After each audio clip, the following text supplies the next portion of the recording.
Good afternoon, welcome to hello doctor. ఇవాళ hello doctor లో మనం డిస్కస్ చేసుకోబోయే టాపిక్ కీళ్ల సంబంధించిన సమస్యల గురించి. అంటే కీళ్ల నొప్పులు కావచ్చు, కీళ్లలో వాపు కావచ్చు, ఇతరత్ర కీళ్లకు సంబంధించి ఎలాంటి సమస్యలున్నా స్క్రీన్ పై డిస్ప్లే అవుతున్న నంబర్స్ కి కాల్ చేసి డాక్టర్ గారితో మాట్లాడండి. మనతో పాటు ఉన్నారు హోమియో కేర్ ఇంటర్నేషనల్ నుంచి డాక్టర్ సబితా గారు. వారితో మాట్లాడదాం. Hello ma'am, welcome to our studio. Hello. Yeah అండి. సో మనం కీళ్ల నొప్పుల గురించి ఇవాళ మాట్లాడుకుంటున్నాం కాబట్టి జనరల్గా చాలా మందికి ఏమైనా ఇంట్లో పనులు చేసినప్పుడు బాడీ పెయిన్స్, బోన్స్ పెయిన్స్ లాంటివి వస్తూ ఉంటాయి. సో కీళ్ల నొప్పులు అంటే ఏంటి? కీళ్ల నొప్పులకి ఆ పెయిన్స్కి ఉన్న డిఫరెన్సెస్ ఎలా చెప్తారు? ఆర్థరైటిస్ మనం మాట్లాడుతున్నాం కనుక, ఆర్థరైటిస్ అనగా జాయింట్కి సంబంధించినటువంటి కీళ్ళకు సంబంధించినటువంటి నొప్పి కానీ వాపు కానీ ఉన్నప్పుడు దాన్ని మనం ఆర్థరైటిస్ అంటాం. అంటే కీళ్ళ నొప్పులు. ఇక్కడ మనకి ఆర్థరైటిస్లో డిఫరెంట్ వెరైటీస్ ఉంటాయి. అంటే polyarthritis or single joint affinity ఉండే అవకాశం కూడా ఉంటుంది. సో మెయిన్గా వచ్చేసి మనకు 90% పేషెంట్స్లో ఆస్టియో ఆర్థరైటిస్ కనిపిస్తూ ఉంటుంది. అది కీళ్ళ అరుగుదల. మెయిన్గా వాళ్ళ వెయిట్ బేరింగ్ జాయింట్, నీ జాయింట్లో ఎక్కువ మందిలో ఈ యొక్క కీళ్ళ అరుగుదల కనిపిస్తూ ఉంటుంది. దాన్ని మనం ఆస్టియో ఆర్థరైటిస్ అంటాము. అలాగే ఒక 20 to 30% పేషెంట్స్లో పాలీ ఆర్థరైటిస్ కనిపిస్తుంటుంది. అంటే డిఫరెంట్ జాయింట్స్ అనేది ఇన్వాల్వ్ అవ్వడం, స్మాలర్ జాయింట్స్ అవనివ్వండి లేదా మల్టిపుల్ జాయింట్స్ ఇన్వాల్వ్ అవ్వడం అనేది కనిపిస్తుంటుంది. అది రుమటాయిడ్ ఆర్థరైటిస్ కానీ, సిస్టమిక్ లూపస్ ఎరిథమెటోసిస్లో కానీ, గౌటీ ఆర్థరైటిస్లో కానీ, లేదా ఇన్ఫెక్టివ్ ఆర్థరైటిస్లో కానీ ఇలా మల్టిపుల్ జాయింట్స్ ఇన్వాల్వ్మెంట్ ఉండే అవకాశం ఉంటుంది. ఈ యొక్క జాయింట్స్లో ఎక్కువ మటుకు పెయిన్ఫుల్ జాయింట్స్, అంటే చాలా తీవ్రమైన నొప్పితో బాధపడుతూ ఉంటారు. సో నార్మల్గా బాడీ పెయిన్స్కి కీళ్ళ నొప్పులకి చాలా డిఫరెన్స్ ఉంటుంది. అంటే కండరాల నొప్పులు ఉన్నటువంటి పేషెంట్స్లో, కొంతమందిలో హైపోథైరాయిడ్తో బాధపడే వాళ్ళల్లో లేకపోతే డయాబెటీస్తో బాధపడే వాళ్ళలో కండరాల నొప్పులు ఎక్కువగా ఉండే అవకాశం ఉంటుంది. అలాగే కీళ్ళ నొప్పులు ఉన్న వాళ్ళల్లో మెయిన్గా రుమటాయిడ్ ఆర్థరైటిస్తో బాధపడే వాళ్ళలో ఎర్లీ మార్నింగ్ సిక్నెస్, అంటే ఎర్లీ మార్నింగ్ వాళ్ళు లేచిన వెంటనే నార్మల్గా మూమెంట్ చేయలేని పరిస్థితి, ప్రతి జాయింట్లోని స్టిఫ్నెస్ ఉండటం, వాపు ఉండటం, ఆ యొక్క వాపు కానీ స్టిఫ్నెస్ కానీ నొప్పి కానీ ఒక 2-3 అవర్స్ అయితే కానీ వాళ్ళు నార్మల్ యాక్టివిటీ లేకపోవడం అనేది మనకు రుమటాయిడ్ ఆర్థరైటిస్ లేదా కీళ్ళ వాపు ఉన్న వాళ్ళల్లో ఉండే అవకాశం ఉంటుంది. అయితే ఈ యొక్క రుమటాయిడ్ ఆర్థరైటిస్ అనేది చాలా మందిలో డిఫరెంట్ గ్రేడ్స్లో ఉండే అవకాశం ఉంటుంది. సివియారిటీ ఆఫ్ పెయిన్ అనేది కొంతమందిలో చాలా ఎక్కువగా ఉంటుంది, కొంతమందిలో చాలా మైల్డ్ సిమ్టమ్స్ ఉన్నప్పటికీ ఈఎస్ఆర్ లెవెల్స్ రైజ్ అయి ఉండి లేదా సిఆర్పి రైజ్ అయి ఉండడము, లేదా కొంతమందిలో ఓన్లీ ఈఎస్ఆర్ లెవెల్స్ రైజ్ అవుతూ కీళ్ళ నొప్పులు వచ్చే అవకాశం ఉంటుంది. సో డిఫరెంట్ గ్రేడ్స్లో ఈ యొక్క పాలీ ఆర్థరైటిస్ మనకు కనిపిస్తూ ఉంటుంది. అండ్ సిఆర్పి, ఈఎస్ఆర్ రేట్స్ కాకుండా RA factor and DS, DNA or ANA ఈ యొక్క టెస్ట్లతోని ఈ యొక్క సివియారిటీ ఆఫ్ పాలీ ఆర్థరైటిస్ అనేది మనం డయాగ్నోస్ చేసి దానికి ట్రీట్మెంట్ ఇవ్వాల్సిన అవసరం ఉంటుంది. ఓకే, సో ఇందాక రుమటాయిడ్ ఆర్థరైటిస్కి సంబంధించి మీరు చెప్తూ దాని సిమ్టమ్స్ ఎట్లా ఉంటాయి, ఎర్లీ మార్నింగ్ అవర్స్ వాళ్ళు ఎట్లా సఫర్ అవుతారు అని తెలియజేశారు. సో వాళ్ళు ఇట్లా రుమటాయిడ్ ఆర్థరైటిస్తో సఫర్ అవుతున్నప్పుడు జనరల్గా పేషెంట్ ఎప్పుడు డాక్టర్ దగ్గరికి రావడం జరుగుతుంది, ఏ స్టేజ్లో రావడం జరుగుతుంది? యూజువల్లీ ఆస్టియో ఆర్థరైటిస్లో నార్మల్ యాక్టివిటీ దెబ్బతిన్నప్పటికీ ఫస్ట్ స్టేజ్, సెకండ్ స్టేజ్లో పేషెంట్స్ క్లినిక్లో రిప్రజెంట్ అవ్వరు. మెయిన్గా థర్డ్ స్టేజ్ అంటే పూర్తిగా వాళ్ళు ఒక స్టెప్స్ ఎక్కలేకపోవడం లేదా చేంజ్ ఆఫ్ పొజిషన్ డిఫికల్ట్ అవ్వటం, అంటే కూర్చున్న పొజిషన్ నుంచి లేసే పొజిషన్లో డిఫికల్టీ ఫేస్ చేసినప్పుడు క్లినిక్లో ప్రజెంట్ అయ్యే అవకాశం ఎక్కువగా ఉంటుంది. సో ఆస్టియో ఆర్థరైటిస్లో కూడా ఫస్ట్ స్టేజ్లోనే డిటెక్ట్ చేస్తూ ట్రీట్మెంట్ స్టార్ట్ చేసినట్టయితే కనుక సివియారిటీ ఆఫ్ సిమ్టమ్స్ తగ్గే అవకాశం ఉంటుంది. అలాగే రుమటాయిడ్ ఆర్థరైటిస్లో కూడా సింపుల్ పెయిన్స్ అనుకోవటం లేదా వేళ్ళ నొప్పులు రావటము, కీళ్ళ నొప్పులు రావటము, రిస్ట్ పెయిన్ రావటము, దాన్ని టెన్నిస్ ఎల్బో అనుకోవటం లేదా ఎల్బో జాయింట్స్లో రావటము, పూర్తిగా డిస్ఫిగర్మెంట్, ఆ యొక్క జాయింట్ స్వెల్లింగ్తో పాటు డీవియేషన్ ఆఫ్ జాయింట్ అయిన తర్వాత క్లినిక్లో ప్రజెంట్ అయ్యేటువంటి పేషెంట్స్ చాలామంది ఉంటారు. సో సింపుల్ నొప్పులు వచ్చినప్పటికీ కొన్ని పరీక్షలు చేసి దాన్ని డయాగ్నోస్ చేయడం అనేది చాలా ఇంపార్టెంట్. కొంతమందికి సీరం యూరిక్ యాసిడ్ లెవెల్స్ పెరుగుతూనే కీళ్ళ నొప్పులు రావడం అనేది కనిపిస్తూ ఉంటుంది. సో యూరిక్ యాసిడ్ లెవెల్స్ని నార్మల్కి తీసుకురావడం డైట్తో కానివ్వండి, లేదా టెండెన్సీ ఎందుకు సీరం యూరిక్ యాసిడ్ లెవెల్స్ పెరుగుతున్నాయి, ఇక్కడ కిడ్నీ ఫంక్షనింగ్ ఎంతవరకు ఉంది అని చెక్ చేసుకుంటూ, రీనల్ క్యాల్కులై ఏమైనా ఉన్నాయా అని చెక్ చేసుకుంటూ ట్రీట్మెంట్ తీసుకోవాల్సిన అవసరం ఉంటుంది. గౌటీ ఆర్థరైటిస్లో కూడా యూరిక్ యాసిడ్ లెవెల్స్ నార్మల్ తీసుకొచ్చినప్పటికీ కొంతమందిలో కీళ్ళవాతం ఆర్ నొప్పులు అనేది కనిపిస్తూ ఉంటుంది. సో రుమటాయిడ్ ఆర్థరైటిస్లో, ఎస్ఎల్ఈలో లేదా గౌటీ ఆర్థరైటిస్లో విపరీతమైన నొప్పితో బాధపడుతూ వాళ్ళు నార్మల్ యాక్టివిటీ కూడా డిస్టర్బ్ అయినటువంటి కేసెస్, అంటే వెరీ యంగర్ ఏజ్ గ్రూప్లో కూడా, అంటే just 6 years patients with rheumatoid arthritis మనకి క్లినిక్లో ప్రజెంట్ అవుతూ ఉంటారు. అలాగే 20 years, టీనేజ్లో 13 years, 16 yearsలో కూడా చాలామంది ఈ యొక్క ప్రాబ్లంతో ప్రజెంట్ చేస్తూ ఉంటారు. అలాగే 18+ ఏజ్లో hip joint pains, iliac joints స్టిఫ్నెస్తో కూడా ప్రజెంట్ చేస్తుంటారు. సో ఇలాంటి కేసెస్ వెరీ యంగర్ టెండర్ సిమ్టమ్స్తో ఉన్నప్పుడే దీన్ని డయాగ్నోస్ చేయడం, HLA-B27 ఉందా, ఏమైనా పాజిటివ్ ఉందా అని చెక్ చేసుకోవడం, ఇమీడియట్గా యాంకోలైజింగ్ స్పాండిలైటిస్ని స్టాప్ చేసినట్టయితే కనుక వాళ్ళకి damage to the spinal cord, అంటే వాళ్ళ వర్టిబ్రల్ కాలంలో స్టిఫ్నెస్ డెవలప్ అవ్వడం, ఫైబ్రస్ టిష్యూ డెవలప్ అవ్వడము, ఇవన్నీ కూడా స్టాప్ చేసే అవకాశం ఉంటుంది. హోమియోపతిలో చాలా చక్కటి మెడిసిన్స్ ఉన్నాయి. HLA-B27ని కూడా నెగిటివ్ తీసుకొచ్చేటువంటి మెడిసిన్స్ ఉన్నాయి. సో యాంకోలైజింగ్ స్పాండిలైటిస్ కానీ, రొమటైడ్ ఆర్థరైటిస్ కానీ, SLE కానీ వేరే మెడిసిన్స్ లేకుండానే హోమియోపతి మెడిసిన్స్తోనే దాన్ని పూర్తిగా నార్మల్కి తీసుకొచ్చిన కేసెస్ చాలా ఉన్నాయి. ఓకే, ఇంతకు ముందు ఒక ఫ్యూ ఇయర్స్ బ్యాక్ ఏజ్తో పాటు ఈ ఆర్థరైటిస్ సమస్యలు వచ్చేవి. ఇప్పుడు 6 years, 18 years వాళ్ళకు కూడా అంటున్నారు. ఎందుకని? యూజువలీ ఆస్టియో ఆర్థరైటిస్ అంటే కీళ్ళ అరుగుదల 40+ ఏజ్ గ్రూప్లో కనిపిస్తూ ఉంటుంది అది. సో 40+లో ఆస్టియో ఆర్థరైటిస్ రావడం ఎంత సహజమో, బట్ రుమటైడ్ ఆర్థరైటిస్ అనేది ఏజ్తో భిన్నంగా, అంటే యంగర్ ఏజ్ గ్రూప్లోనే ఈ యొక్క డయాగ్నోసిస్ అనేది బయటపడడం జరుగుతుంది. ఈవెన్ 30+, బట్ ఈవెన్ 60+ ఏజ్ గ్రూప్లో కూడా ఆస్టియో ఆర్థరైటిసే అనుకోవడం, ఎందుకంటే 60+ ఏజ్ గ్రూప్లో కూడా first time rheumatoid arthritis detect అయిన కేసెస్ చాలా ఉన్నాయి.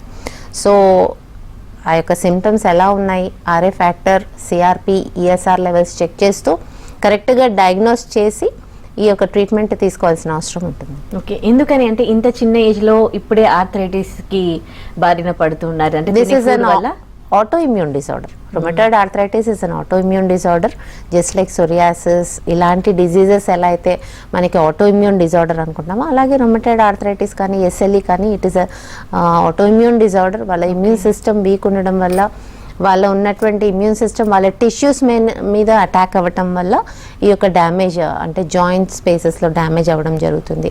Rheumatoid arthritis multi organ involvement కూడా ఉండే అవకాశం ఉంటుంది. కొంతమందికి SLEలో ఉన్నప్పుడు నెఫ్రైటిస్, ఇలాంటి సిమ్టమ్స్ కూడా డెవలప్ అవుతూ ఉంటాయి. Very younger age groups, just before marriage young గర్ల్స్లో కూడా ఈ యొక్క సిమ్టమ్స్ మనకు కనిపిస్తూ ఉంటాయి. సో ఇమీడియట్గా దీనికి ట్రీట్మెంట్ తీసుకోవడం, స్టెరాయిడ్స్ వల్ల వాళ్ళకి వేరే సైడ్ ఎఫెక్ట్స్ వచ్చే అవకాశం ఎక్కువగా ఉంటుంది. కాబట్టి హోమియోపతితో సింపుల్ కాన్స్టిట్యూషనల్ రెమెడీతో ఏ స్టెరాయిడ్స్ లేకుండా నార్మల్కి తీసుకొచ్చిన కేసెస్ చాలా ఉన్నాయి. Compare to male and female ఎవరిలో ఎక్కువగా ఈ కేసెస్ చూస్తున్నారండి? యూజువలీ ఫీమేల్స్లో ఎక్కువగా కనిపిస్తుంది, but males also do represent in the clinic. అంటే రుమటైడ్ ఆర్థరైటిస్ కేసెస్ చాలా కనిపిస్తుంటాయి, బట్ SLE మాత్రం ఫీమేల్స్లోనే ఎక్కువగా కనిపిస్తున్నాయి. ఓకే, కాలర్స్ లైన్లో ఉన్నారు. నాగర్ కర్నూలు నుంచి బాబా గారు. బాబా గారు మాట్లాడండి డాక్టర్ గారితో. Hello madam. చెప్పండి బాబా గారు.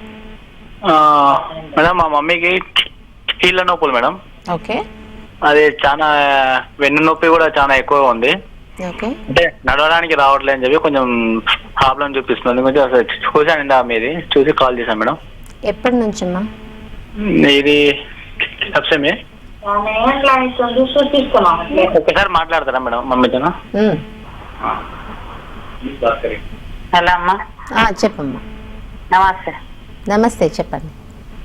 అదే నడుముల భాగం ఎక్కువ పని చేయాలంటే అల్పు చేయలేను, వంగాలి, లేవాలి అని అంటే ఇబ్బందిగా ఉంటది, పని చేయలేను. ఓకే. పని చేయలేనా, కూర్చుంటే ఎట్లా అని ఇంత ఊడ్చాలి చేయాలంటే కూడా 2-3 సార్లు లేచుకుంటా, ఒక రూమ్ ఊడ్చాలంటే కూడా ఇబ్బంది పడతాను. ఓకే. పని చేసిందంటే కొంచెం అలసటంగా ఒక వారం రోజులైనా అలుపు తీసేది, అట్లా ఆ విధంగా కష్టంగా ఉంటది. ఓకే. మీరు MRI కానీ ఎక్స్రే కానీ తీసినారా? అవును మేడం, మేము తీసినాము. నడుముల ఒకసారి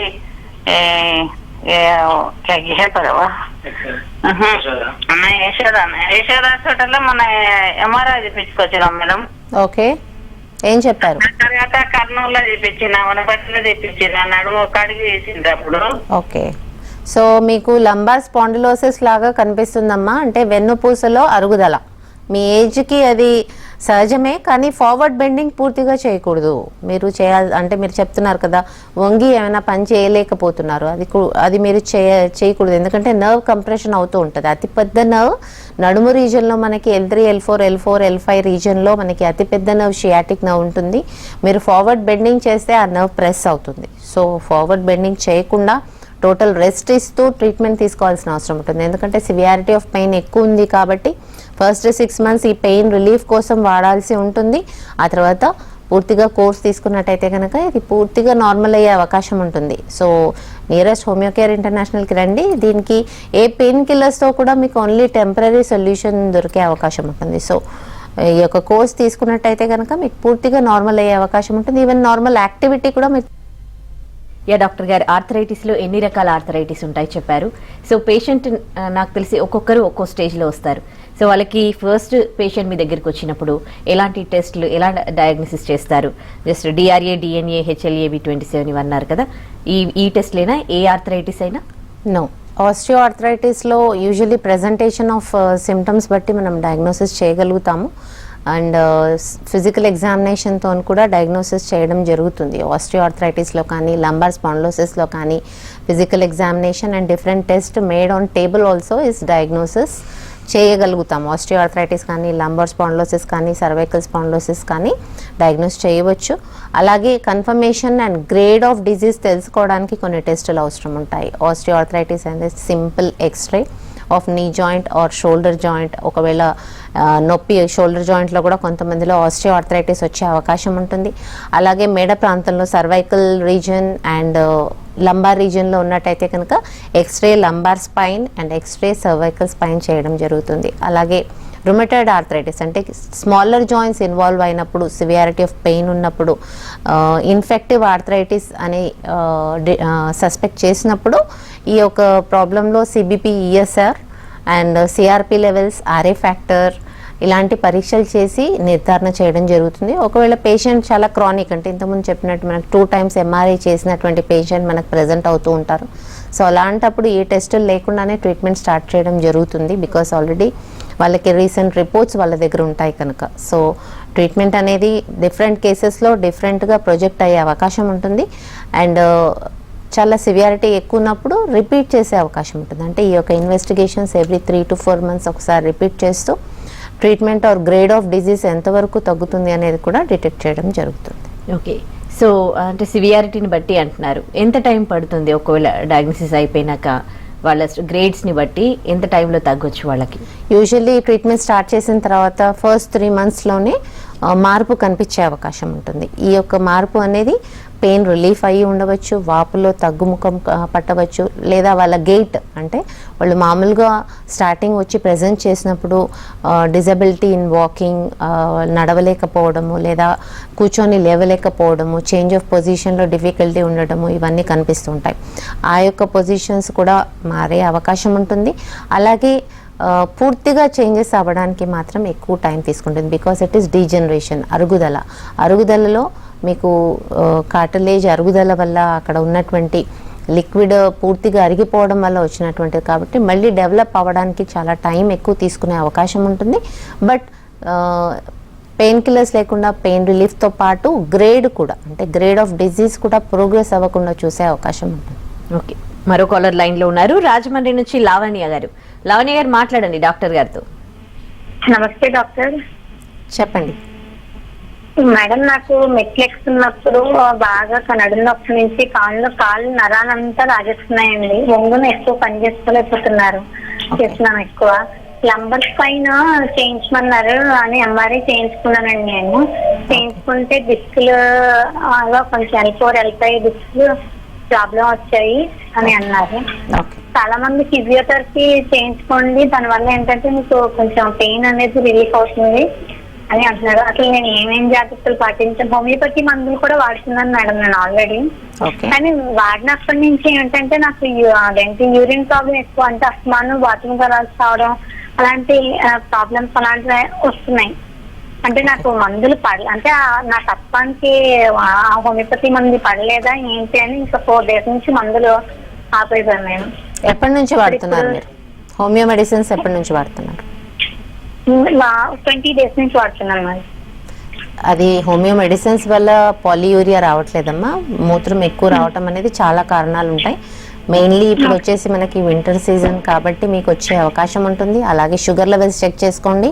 మీ యొక్క షుగర్ లెవెల్స్ ఒకవేళ రైజ్ అయితే కూడా ఎక్కువ మూత్రం వచ్చే అవకాశం ఉంటుంది. లేదా కంప్లీట్ యూరిన్ ఎగ్జామినేషన్ చేయండి. అక్కడ ఒకవేళ ఇన్ఫెక్షన్ ఉన్నట్టయితే కనుక అక్కడ కూడా ప్రాబ్లం వచ్చే అవకాశం ఉంటుంది. సో అవి రెండు డయాగ్నోస్ చేసుకోండి. అలాగే థర్డ్ పాయింట్ వచ్చేసి మీరు వాడుతున్నటువంటి మెడిసిన్స్ ఓన్లీ 20 days నుంచి వాడుతున్నారు అండ్ మీ యొక్క ప్రాబ్లం వచ్చి సివియారిటీ ఎక్కువ చెప్తున్నారు. అంటే ఫార్వర్డ్ బెండింగ్ చేయలేకపోతున్నారు. పూర్తిగా మీ యొక్క చేంజ్ ఆఫ్ పొజిషన్ అనేది మీకు స్పైన్లో ఇబ్బంది చేస్తుంది. సో లంబార్ స్పాండిలోసిస్ అనేది సివియారిటీ గ్రేడే చెప్తున్నారు. So first session of medicines first 3 months ఆ స్ప్రెయిన్ కానీ పెయిన్ కానీ అక్కడ ఉన్నటువంటి స్టిఫ్నెస్ కానీ స్పాజమ్ అంటే మీకు గట్టిగా అయిపోయినటువంటి రీజన్ ఫస్ట్ రిలీఫ్ అవ్వడం చాలా ఇంపార్టెంట్. సో ఫస్ట్ 3 months ఈ యొక్క పెయిన్ రిలీఫ్ కోసం ట్రీట్మెంట్ తీసుకోవాల్సిన అవసరం ఉంటుంది. ఆ తర్వాత మీకున్నటువంటి ప్రాబ్లం డీజనరేషన్ అంటే అరుగుదల, లంబార్ స్పైన్లో అరుగుదల మొదలవుంది. సో అది ఎందువల్ల వచ్చింది అనేది మీరు చెక్ చేసుకోవాల్సిన అవసరం ఉంటుంది. కాల్షియం డెఫిషియన్సీయా లేకపోతే ప్రెషర్ చేంజెసా, మీరు ఉన్నటువంటి ప్రొఫెషన్ ఏమైనా రెగ్యులర్గా నుంచోవడం కానీ రెగ్యులర్గా ఒకే పొజిషన్లో కూర్చోవడం కానీ ఇలాంటివి ఏమైనా ఉన్నాయా అనేది చెక్ చేసుకుంటూ అవన్నీ కరెక్ట్ చేసుకుంటూ మెయింటైనింగ్ కాస్ట్ తగ్గించుకుంటే కనుక లంబార్ స్పాండిలోసిస్ని పూర్తిగా నార్మల్కి తీసుకొచ్చే అవకాశం ఉంటుంది. బట్ గ్రేడ్ ఒకవేళ ఎక్కువ ఉన్నట్టయితే కనుక టైం ఎక్కువ తీసుకుంటుంది బట్ ఖచ్చితంగా తగ్గిపోతుంది. And homeopathy constitutional remedy Homeocare ఇంటర్నేషనల్లో ఇవ్వడం జరుగుతుంది. సో మీరు నియరెస్ట్ క్లినిక్కి రిప్రజెంట్ అవ్వండి. అక్కడ మీకు పూర్తిగా ఎక్స్ప్లెయిన్ చేయడం జరుగుతుంది. కాన్స్టిట్యూషనల్ రెమెడీ తీసుకున్నట్టయితే కనుక మీకు కాల్షియం అబ్జార్ప్షన్, మీ యొక్క లంబార్ స్పైన్లో డీజనరేటివ్ చేంజెస్ ఏవైతే బల్జెస్ ఉన్నాయో అవి కూడా నార్మల్ అయ్యే అవకాశం ఉంది. యా డాక్టర్ గారు, మోకాళ్ళలో కార్టిలేజ్ వన్స్ కరిగిపోయినాక కొంచెం తగ్గినా కానీ మళ్ళీ రీజనరేట్ అంటే మళ్ళీ రీఫార్మ్ అవ్వడం అనేది జరుగుతుందా హోమియో మెడిసిన్తో? ఖచ్చితంగా జరుగుతుంది. దెర్ ఆర్ కేసెస్ అంటే పూర్తిగా డీజనరేట్ అయిపోయి అరుగుదల వాళ్ళకు వాకింగ్ డిసబిలిటీ డెవలప్ అయ్యి వాకర్తో నడిచినటువంటి కేసెస్ కూడా నార్మల్గా నడిచిన కేసెస్ చాలా ఉన్నాయి. Okay. And osteo arthritis starting stage ఒకవేళ మీకు గ్రేడ్ 4 స్టేజ్ వచ్చినట్టయితే కనుక దానికి టైం ఎక్కువ తీసుకోవచ్చు. కొన్ని cases percentage of cases success అనేది తక్కువ ఉండవచ్చు. But first stage, second stage and third stage ఖచ్చితంగా చేంజెస్ కనిపిస్తాయి. పెయిన్ కిల్లర్స్ లేకుండానే మీకు, ఎందుకంటే చాలామంది ఆస్టియో ఆర్థరైటిస్తో బాధపడే వాళ్ళల్లో రెగ్యులర్ పెయిన్ కిల్లర్స్ యూసేజ్ అనేది చాలా మందిలో చూస్తూ ఉంటాం. So everyday usage of pain killer కూడా వెరీ హై డోసెస్ ఆఫ్ నిముసిలైడ్ ఇలాంటివి కూడా యూజ్ చేసినటువంటి పేషెంట్స్ ప్రెసెంట్ అవుతూ ఉంటారు. సో అలా కేసెస్లో కూడా మంచి రిజల్ట్ ఇవ్వడం జరిగింది. ఓకే. వాపుకి అరుగుదలకి పెయిన్స్ డిఫరెంట్గా ఉంటాయా అండి? వాపు ఉన్నటువంటి కేసెస్లో కొంతమందిలో సింగిల్ జాయింట్లో అంటే ఓన్లీ నీ జాయింట్లో సివియర్ వాపుతో మేబీ ఇంజురీ వల్ల అయి ఉండవచ్చు లేదా ఇన్ఫెక్షన్ వల్ల అయి ఉండవచ్చు. సింగిల్ జాయింట్లో ఉన్నటువంటి కేసెస్ కూడా చూస్తూ ఉంటాము. అలాంటి కేసెస్లో మీకు పర్మనెంట్ సొల్యూషన్ అంటే పూర్తిగా నార్మల్ అయ్యే అవకాశం కనిపిస్తుంది. ఎందుకంటే ఈ యొక్క వాపు అనేది maybe injury or maybe any infective arthritis. So ఎప్పుడైతే ఈ ఇన్ఫెక్షన్ తగ్గిపోతుందో ఇది పూర్తిగా నార్మల్ వచ్చే అవకాశం ఉంటుంది. అలాగే అరుగుదల 4th స్టేజ్లో ఉన్నట్టయితే కనుక సింగిల్ జాయింట్లో కూడా కనిపిస్తూ ఉంటుంది. Only right knee joint or only left knee joint or కొంతమందిలో షోల్డర్ జాయింట్స్లో షోల్డర్ స్టిఫ్నెస్ డెవలప్ అవ్వటం, లేదా కొంతమందిలో డయాబెటిక్ ఆర్థ్రోపతి అంటే చాలా fluctuations of diabetes, high levels of diabetes వల్ల కూడా ఈ యొక్క స్టిఫ్నెస్ ఆఫ్ జాయింట్స్ కనిపిస్తూ ఉంటాయి. ఓకే. ఇప్పుడు మీరు ఇచ్చే మెడిసిన్తో పాటు ఆహార నియమాలు ఏమైనా పాటించాల్సి ఉంటుందా? యూజువల్లీ రొమటైడ్ ఆర్థరైటిస్లో సిఆర్పి లెవెల్స్ పెరిగినట్టయితే కనుక వాపు పెరిగే అవకాశం ఉంటుంది. కాబట్టి అక్కడ ఉన్నటువంటి అమైనో యాసిడ్ ఇంటేక్ అంటే ప్రోటీన్ ఇంటేక్ తగ్గడం అనేది చూసుకోవాల్సి ఉంటుంది. అలాగే ఆస్టియో ఆర్థరైటిస్తో బాధపడే కాల్షియం సప్లిమెంటేషన్ ఒకవేళ తక్కువ ఉన్నట్టయితే కనుక ఆ యొక్క సప్లిమెంటేషన్ రీప్లేస్ చేయాల్సి ఉంటుంది. అలాగే కొంతమందిలో విటమిన్ డి డెఫిషియన్సీతో ఆర్థరైటిస్తో బాధపడే యంగ్ స్టూడెంట్స్ కూడా మనం ఈ మధ్య కాలంలో చూస్తూ ఉన్నాం.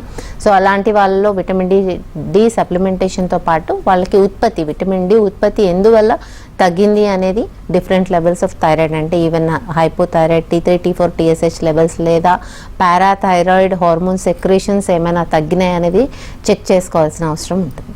ఓకే. వన్స్ మెడిసిన్ తీసుకున్నాక పెయిన్ తగ్గింది అనుకోండి, ఇన్ ఫ్యూచర్ మళ్ళీ ఈ పెయిన్స్ రిపీట్ అయ్యే ఛాన్సెస్ ఉన్నాయా?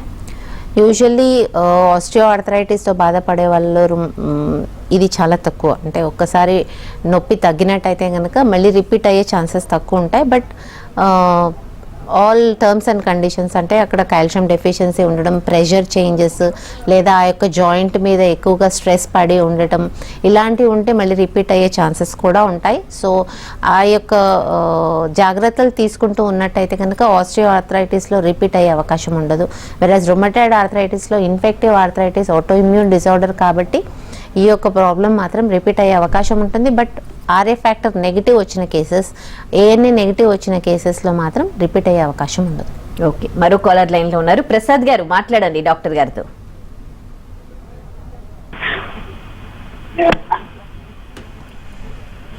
ప్రసాద్ గారు చెప్పండి మీ సమస్య డాక్టర్ గారు. చెప్పండి ప్రసాద్ గారు. మీ వాయిస్ వినబడతలేదండి. హలో ప్రసాద్ గారు చెప్పండి, మీ ప్రాబ్లం చెప్పండి. రైట్, కాల్ డిస్కనెక్ట్ అయినట్టుంది. ఎలాంటి ఫాలో అప్లో ఉండాలండి? ఒకవేళ మెడిసిన్ వాళ్ళు వాడినాక తగ్గినాక ఎలాంటి ఫాలో అప్లో ఉండాలి? Usually calcium supplementation, vitamin D supplementation అనేది రెగ్యులర్ ఇంటేక్ చేస్తూ, ఒకవేళ లంబార్ స్పాండిలోసిస్తో బాధపడే వాళ్ళైతే స్పైన్ స్ట్రెంథనింగ్ ఎక్సర్సైజెస్ చేసుకుంటూ ఉండటం అనేది చాలా ఇంపార్టెంట్. అలాగే సర్వైకల్ స్పాండిలోసిస్తో బాధపడే వాళ్ళలో నెక్ ఎక్సర్సైజెస్ చేసుకోవడం, యూజువల్లీ నీ జాయింట్ ప్రాబ్లం ఉన్న వాళ్ళల్లో కూడా సింపుల్ ఫిజియోథెరపీ, అంటే మీరు నొప్పి ఉన్నప్పుడు ఎలాంటి ఎక్సర్సైజెస్ చేస్తూ దాని స్టిఫ్నెస్ లేకుండా చూసుకున్నట్టయితే కనుక ఇది రిపీట్ అయ్యే అవకాశం ఎక్కువగా ఉండదు. అలాగే ఆస్టియో ఆర్థరైటిస్లో స్పేస్ కాంప్రమైజ్ అవుతుంది, అంటే నీ జాయింట్లో స్పేస్ అనేది తగ్గిపోతూ ఉంటుంది. సో దానికి కూడా ఈవెన్ క్వాడ్రిసెప్స్ ఎక్సర్సైజెస్ చేసినట్టయితే కనుక నీ మీద వెయిట్ బేరింగ్ కాబట్టి ఆ వెయిట్ తగ్గే అవకాశం ఉంటుంది. అలాగే దాని యొక్క డీజనరేటివ్ చేంజెస్ అనేది ఫాస్ట్గా డెవలప్ అయ్యే అవకాశం తక్కువగా ఉంటుంది. Okay, right, thank you so much అండి. మాకు ఆర్థరైటిస్లో ఎన్ని రకాల సమస్యలు ఉంటాయి, వాటికి హోమియోకేర్ ఇంటర్నేషనల్లో ఎలాంటి ట్రీట్మెంట్ ఉందో తెలియజేశారు. Thank you. ఇది ఇవాల్టి hello doctor. Stay tune to NTV.